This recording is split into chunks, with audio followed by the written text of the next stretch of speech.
आज हम आपको ले चलते हैं 20वीं सदी के पहले के भारत की, जब भारत में ब्रिटिश राज हुआ करता था। आज की कहानी कोई साधारण कहानी नहीं है। आज की कहानी एक हिम्मत की कहानी है, जज्बे की कहानी है, देश प्रेम की कहानी है और एक ऐसे इंसान की कहानी है जिसने ब्रिटिश राज को अकेले ललकारा, अकेले उनको उस स्थिति में ला दिया जहाँ पे उनको एक अपमान का घूंट भी पीना पड़ा। ये कहानी शुरू होती है मालाबार की गलियों से और जलियांवाला बाग की सच्चाई दुनिया के सामने लाने तक। जी हाँ दोस्तों, आज हम बात करेंगे भारत के एक अनकहे अनसुने सिपाही की, जिसका नाम है चेट्टूर शंकरन नायर जी की। नमस्कार दोस्तों, स्वागत है आपका टुडे इंडिया न्यूज़ नेटवर्क पे। मैं राहुल राम द्विवेदी आज इसी महान व्यक्ति की अनसुनी कहानी की बात करेंगे। इस कहानी की शुरुआत करने से पहले मैं आपको एक छोटी सी कहानी सुनाना चाहता हूँ। बात है 20वीं सदी के पहले की, जब भारत में ब्रिटिश राज हुआ करता था। मालाबार, जो कि आज केरल के नाम से जाना जाता है, वो भी ब्रिटिश के अधीन था। ब्रिटिश सरकार ने अपने एक नए अधिकारी को भारत भेजा। ट्रेन से वो उतरा, मालाबार की गलियों में आया, तभी उसको एक लड़की दिखी। लड़की उसको बड़ी अच्छी लगी। भाई साहब प्यार में पड़ गए, दिल में घंटियां बजने लगी और उन्होंने ये सोचा ही नहीं था, क्योंकि उनके यहाँ रीति रिवाज दूसरे हैं, उनके यहाँ तरीका दूसरा है, तो उन्होंने ये सोचा नहीं था कि ये गरीब भारत के लोग शादी का मतलब क्या जाने, रजिस्टर शादी क्या होती है, ये सब क्या जाने। तो वो उस लड़की के पीछे लग गए। उनको वो लड़की, जैसे कि मैंने बताया, बड़ी अच्छी लगी। उसके घर आना जाना होने लगा उनका। पर समस्या थी यहाँ पे बहुत बड़ी। समस्या ये थी कि वो लड़की थी शादीशुदा। उसके पति ने ये जो हो रहा था ये देखा, पर ब्रिटिश थे, कुछ बोल नहीं सकते थे, क्योंकि तब भारत के लोग ब्रिटिश के दबाव में थे, दबे कुचले थे। अगर वो कुछ बोलेंगे तो ना जाने क्या हो सकता था। तो ये सब चल रहा था। एक दिन उसके पति ने सोचा कि यार ये तो गलत हो रहा है, मेरी पत्नी को ये अधिकारी जो है ये गलत नज़रों से देख रहे हैं। तो उसको एक तरकीब सूझी कि भाई ये अगर बंद करना है तो कुछ सोचना पड़ेगा। उसने सोचा, उसने एक तरकीब निकाली। एक दिन की बात है कि वो सिपाही या वो अधिकारी उसी लड़की के घर पहुंचे, पर उस दिन मंजर बिल्कुल बदला हुआ था। घर बड़ा सजा था, हाथी भी सामने था, सजा हुआ हाथी, लोग मौजूद थे, खुश थे, साथ ही ढोल नगाड़े बज रहे थे, पूरा घर सजा था फूलों से। ये समझ ही पाता वो अधिकारी, तभी जो है उस औरत का पति आया और बोला, साहब ये आपके स्वागत के लिए है, बस एक आपसे रिक्वेस्ट है कि जब अगली बार आएं तो बता के आएं, ताकि मैं इसी तरह का आपको स्वागत दे सकूं।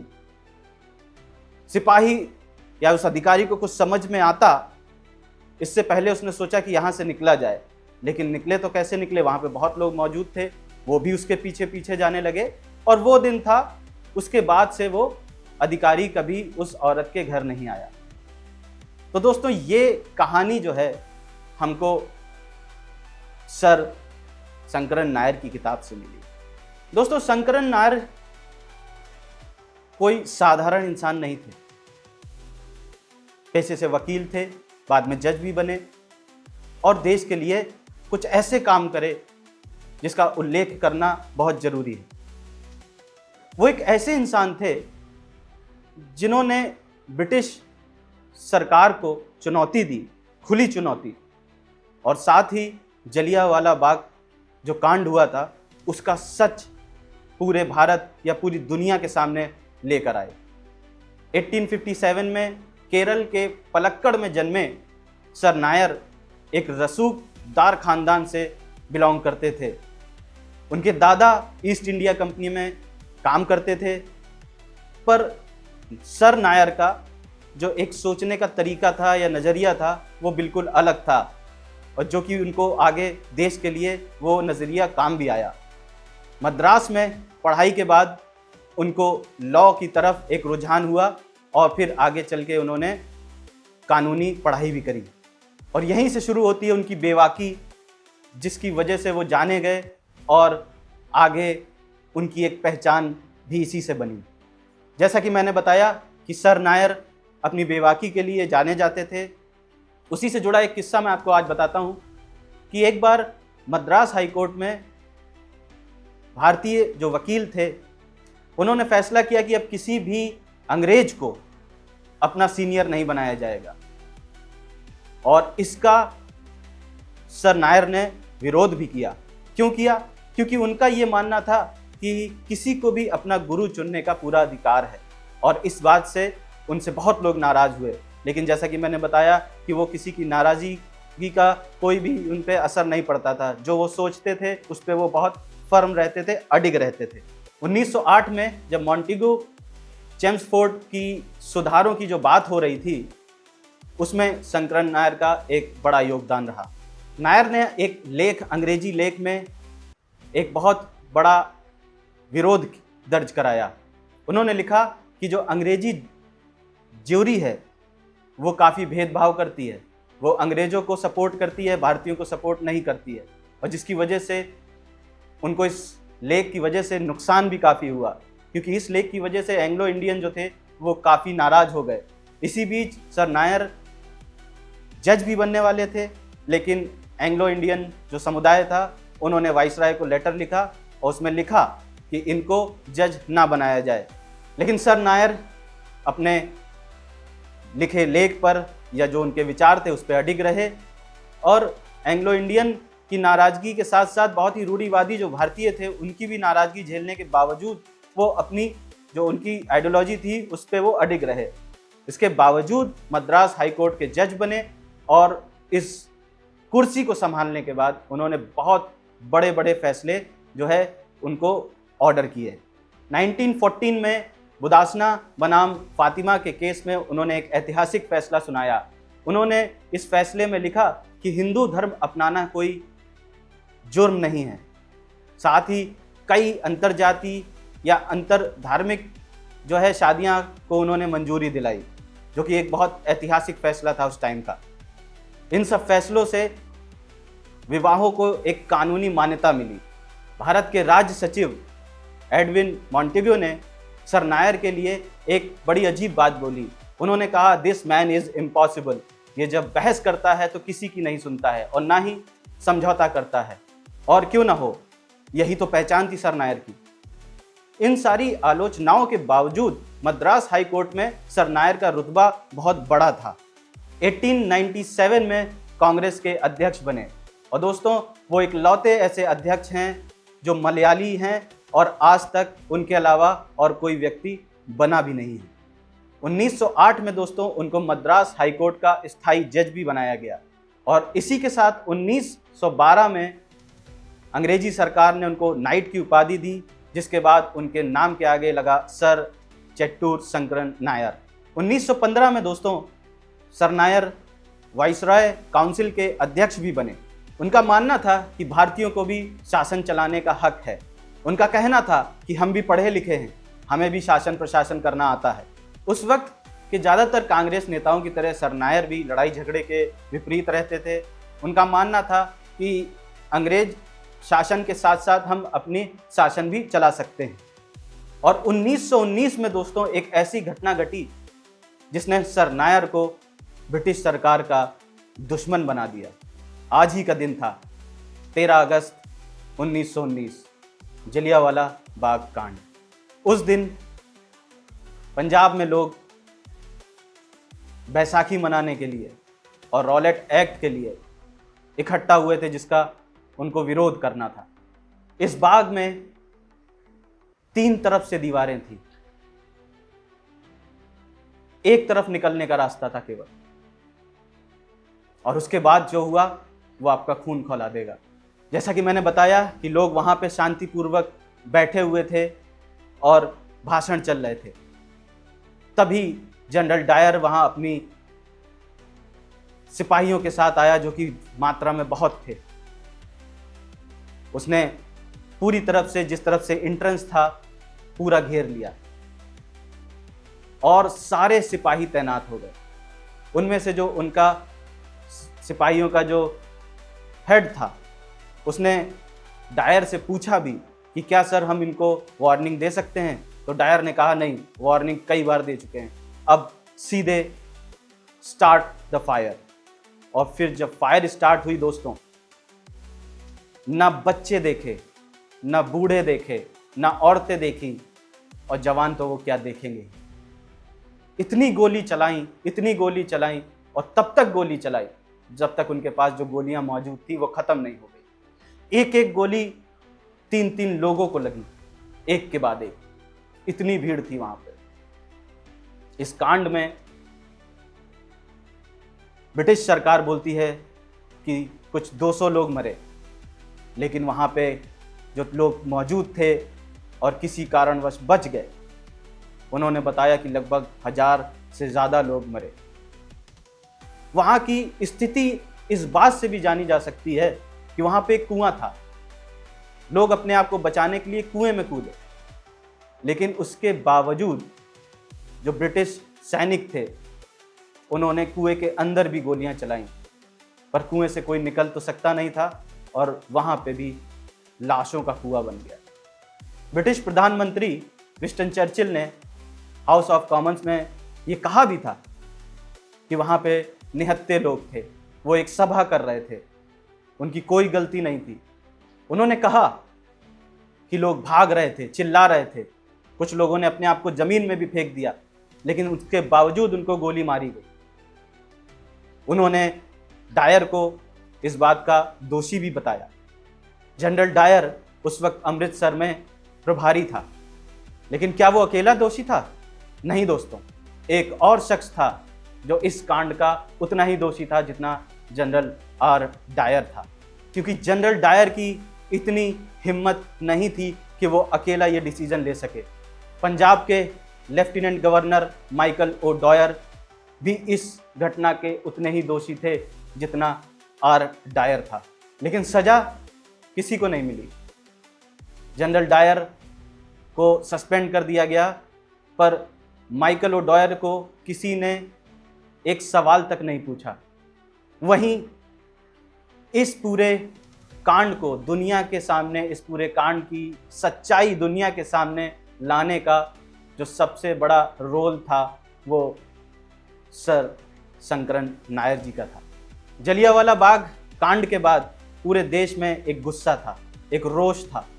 सर नायर ने वाइसराय काउंसिल से इस्तीफा दे दिया और उन्होंने कहा कि मैं ऐसी किसी सरकार में काम नहीं करूंगा जो अपने ही लोगों की इस तरह से नरसंहार करती है। इस्तीफा ही नहीं, 1922 में सर नायर ने एक किताब लिखी, गांधी एंड अनार्की। इस किताब में उन्होंने गांधी जी के बारे में ही लिखा था, जो उन्होंने सहयोग नहीं किया था आंदोलन में, उसके बारे में इस किताब में पूरी तरह से बताया गया है। और उन्होंने इस किताब में माइकल ओ डॉयर को भी जलियांवाला बाग का पूरी तरह से एक षड्यंत्रकारी भी बताया। फिर क्या था, अंग्रेज सरकार को मिर्ची लग गई, बात पहुंच गई इंग्लैंड तक। और मिर्ची लगे भी क्यों ना, क्योंकि ये किताब किसी अरे गहरे ने नहीं लिखी थी। ये किताब मद्रास हाईकोर्ट के जज, वाइसराय काउंसिल के अध्यक्ष ने लिखी थी, तो इसको लोगों ने बहुत ही सीरियस लिया। जैसा कि मैंने बताया कि लंदन तक ये बात पहुंची और लंदन तक इसकी जो है चर्चा होने लगी, क्योंकि अभी तक तो लोग जानते थे जनरल आर डायर ही दोषी है जलियांवाला बाग की, पर अब माइकल ओ डॉयर का भी नाम आने लगा और सच्चाई सामने आने लगी, जिसकी वजह से हलचल मच गई इंग्लैंड तक। और अपनी साख पर जब बात आ गई तो माइकल ओ डॉयर ने सर नायर के ऊपर मुकदमा ठोक दिया।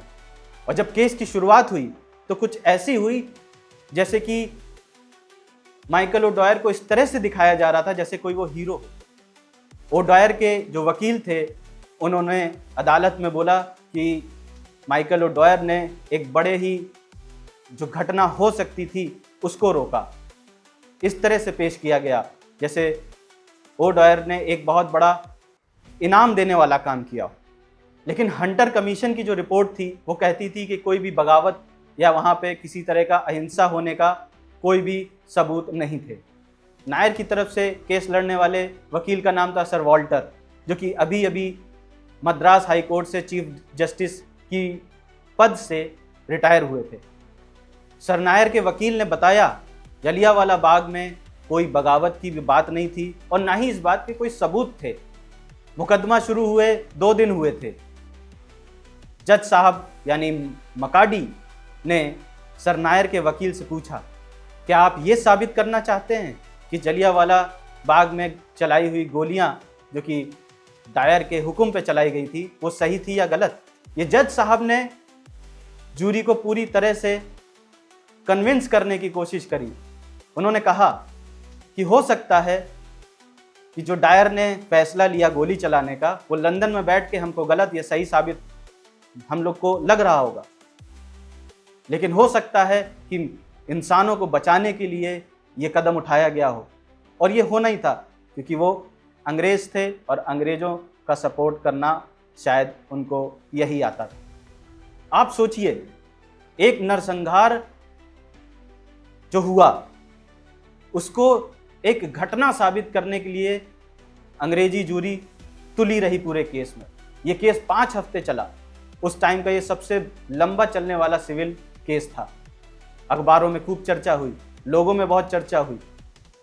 जज साहब ने पक्षपात करने की बहुत कोशिश करी, अपनी पुरजोर कोशिश करी, पर इस केस से एक बात बहुत अच्छी हुई कि जलियांवाला बाग का जो कांड की जो सच्चाई थी वो दुनिया के सामने, मैं भारत की बात नहीं कर रहा हूं, मैं दुनिया के सामने सर नायर लेकर आए, जिसका असर बहुत बड़ा पड़ा। मुकदमे में बहुत सारे गवाह आए। उनमें से एक वकील साहब थे, उन्होंने बयान दिया कि जनरल डायर ने जलियांवाला बाग के पहले और बाद में भारतीयों पर बहुत सारे जुर्म करे।